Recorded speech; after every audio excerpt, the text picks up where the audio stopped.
নমস্কার, কেমন আছেন সবাই? হাউসওয়াইফ লাইফস্টাইল চ্যানেলে আপনাদের সকলকে জানাই স্বাগত। আমরাও ভালো আছি, আশা করি আপনারা সকলেই খুবই ভালো আছেন। আজ বৃহস্পতিবার সকালবেলা আমি ছেলে মেয়েদেরকে স্কুলে পাঠিয়ে দিয়ে আজকের ব্লগটি এখন শুরু করছি। এখন আমি এই মুড়ির ডাব্বাটা ভর্তি করে রাখছি। এখন প্রায় দিনই বিকেলবেলাতে আমরা এই মুড়িটা খেয়ে থাকি। মুড়িটা খাওয়া হয় তো, তাই ডাব্বাটা খালি হয়ে গিয়েছিলো, এটা ভরে রাখছি।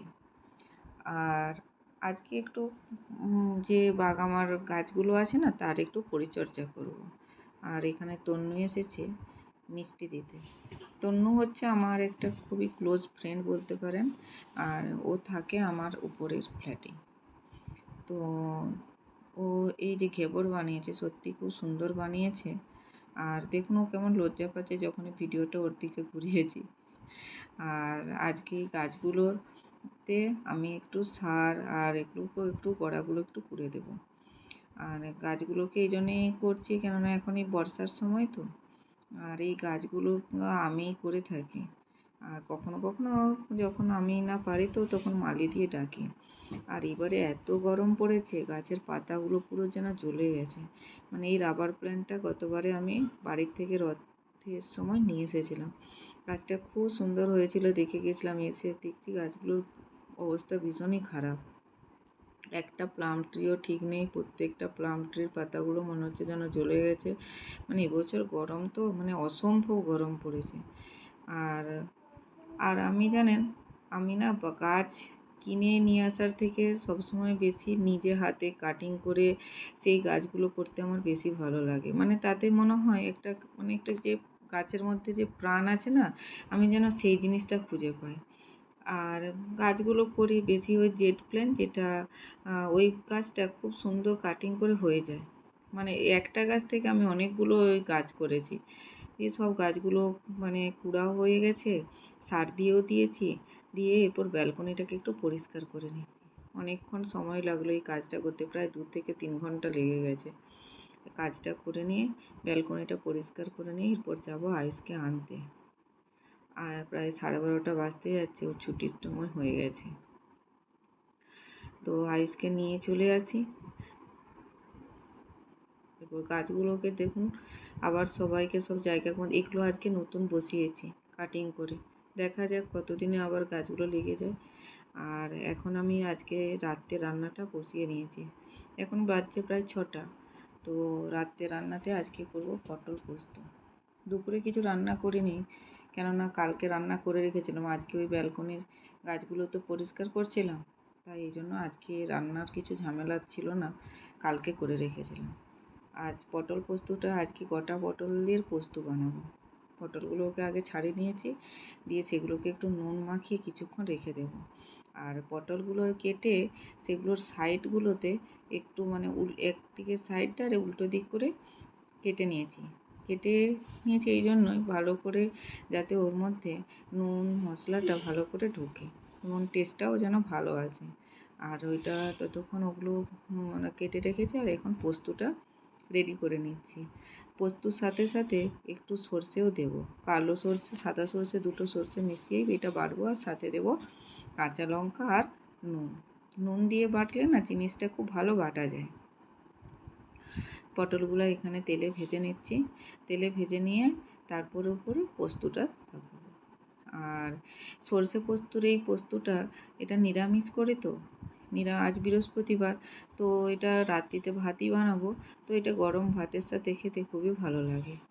আর সবসময় তো আলু পোস্ত, ঝিঙে আলু পোস্তই বেশিরভাগ হয়, এই জন্য আজকে এই গোটা পটলের পোস্তটা করছি।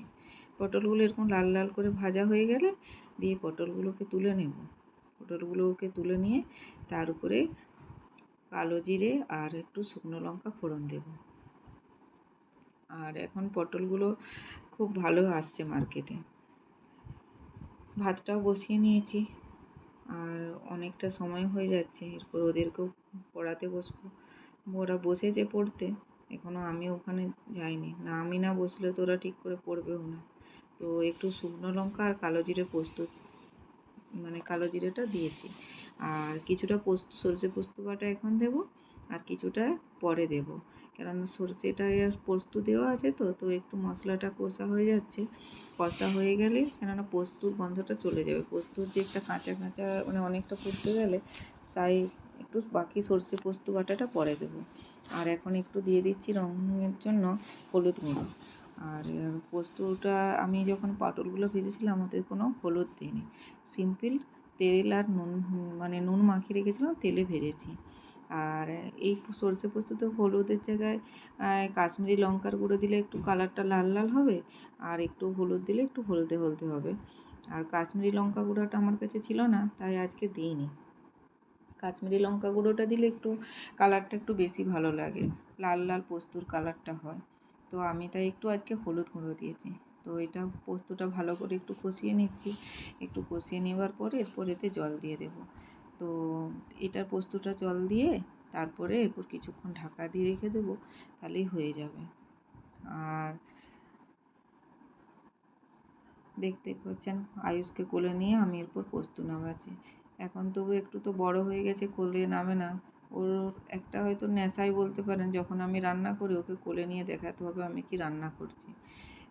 আগে তো যখন ছোট ছিল তখন তো আমি কোলে নিয়েই রান্না করতাম, মানে এখন তবুও একটু খেললে নেয়। আর এখন এই ঘুম থেকে উঠেছে তো, তাও পড়তে বসিয়েছি, তো একটু অসুবিধে। আর ডাল বানাচ্ছি আজকে, ডালটাও সিম্পল, 5 ফোড়ন আর শুকনো লঙ্কা দিয়ে ডালটা সাঁতলে নিই। হয়ে গেছে রান্না, এরপর ওদের কাছে পড়তে বসেছি, ওদের কাছে একটু বসি। চলুন ওদেরকে এরপর পড়িয়ে নিই, তারপরে এরপর আজকের ভিডিওটা তাহলে এখানেই শেষ করছি। আর আমার ভিডিওটি যদি, আজকের ব্লগটি আপনাদের ভালো লেগে থাকে, প্লিজ লাইক করবেন, শেয়ার করবেন অ্যান্ড কমেন্ট করবেন। আর যদি আরও ভালো লাগে আমার চ্যানেলটিকে যারা দেখছেন প্লিজ সাবস্ক্রাইব করবেন, এটুকু আমার রিকোয়েস্ট। আর এখন চলুন ওদের দু ভাই বোনে কি গল্প করছে, এই ওদের গল্প শুনতে শুনতে আজকের ভিডিওটা এখানেই শেষ করছি। সবাই ভালো থাকবেন, সুস্থ থাকবেন, অনেক অনেক ধন্যবাদ। আমি বলবো কোন বসে বসেছিলাম আজকে,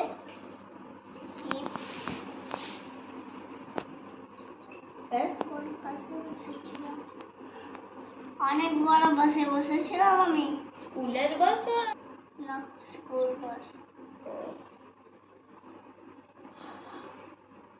আচ্ছা, ম্যাম বাসে গেছিল? হ্যাঁ, সবাই তখন বেরিয়ে এসেছিল। ও হচ্ছে প্রথম হচ্ছে যেখানে গিয়ে কি কিছু কাঁদছিল নাকি চিঠিটা কিনে দেওয়ার জন্য, কি কি যেটা মলের ভিতরে ছিল। হ্যাঁ আয়ুষ, আয়ুষ কিসে করে গেছিলে? এটা কি বলে, কিসে করে গেছিলে? হ্যাঁ মলে।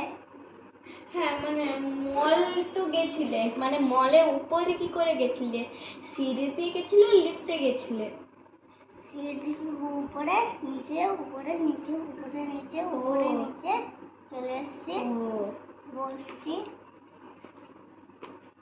আমরা। Sanvi, salt, popcorn, salt, chocolate ছিল না? পটি গেছিলে নাকি? হ্যাঁ পটি গেছিলে? পটি